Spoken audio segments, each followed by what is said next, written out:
The first dance of the year.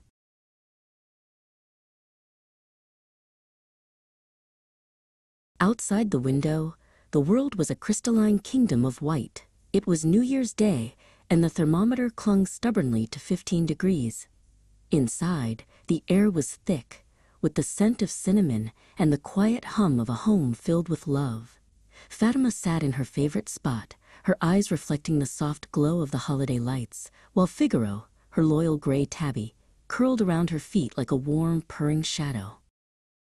Today was more than just the start of a new calendar. It was a day for new beginnings. Levent knelt before Fatima, his hands steady and practiced.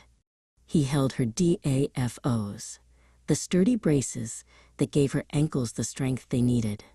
"Today is a big day, Fatima," he whispered with a smile that reached his eyes.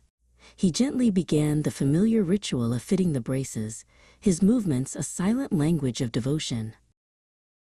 But the transition was hard. The Riften pacer, her bright gait trainer, stood waiting like a challenge in the middle of the room. As Gulsen leaned in to help Fatima transition from her chair to the trainer, the frustration bubbled over. Tears tracked down Fatima's cheeks, her nonverbal protest echoing in the quiet room. Gulsen paused, pressing her forehead against Fatima's, sharing the weight of the moment. "I know it's hard, my brave girl," Levent said, stepping back in to help stabilize the pacer. He gripped the handles of the trainer, his presence a solid anchor. He didn't see the disability. He saw the warrior within his daughter. He waited patiently, giving Fatima the space to find her own rhythm amidst the cold January morning. Figaro senses the shift in the room.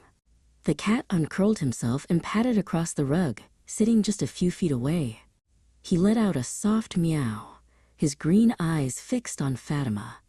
It was as if he were a tiny spectator in the front row of a grand arena, waiting for the main event to begin.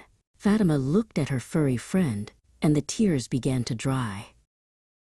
Gulsen moved to the other side of the room, standing right next to the empty wheelchair. She held out her arms, a beacon of hope across the short expanse of the living room. "Just a few steps, Fatima. Come to me," she cheered softly. The distance looked like a mile, but the love in the room made it feel possible. With a deep, shuddering breath, Fatima shifted her weight. Her muscles protested, but her spirit was louder. Levent walked slowly beside her, his hand hovering just inches from the trainer, ready but allowing her to take the lead. The first step was small, a mere sliding of the foot, but it was a victory that vibrated through the floorboards. Step by grueling step, the distance closed. Gulsen's cheers grew louder, a rhythmic chant of, "Go, Fatima, go!" When Fatima's trainer finally bumped against the wheel of her chair, she slumped forward with a triumphant exhale. She had done it. She had conquered the cold morning and her own tired muscles. Gulsen immediately wrapped her in a fierce, proud hug. The room exploded into a symphony of celebration. Levent clapped his hands until they stung, his face beaming with a pride that words could never capture. He and Gulsen looked at each other over their daughter's head, a shared glance that acknowledged the long nights and the tireless advocacy that led to these few, beautiful steps. To crown the achievement, Gulsen pulled up Fatima's favorite happy song video. The upbeat melody filled the house, chasing away the winter chill. Fatima's face lit up with a radiant smile as she watched the screen, her hands moving to the beat. This New Year's Day wasn't about resolutions. It was about the quiet, extraordinary bravery of a family moving forward together, one step at a time.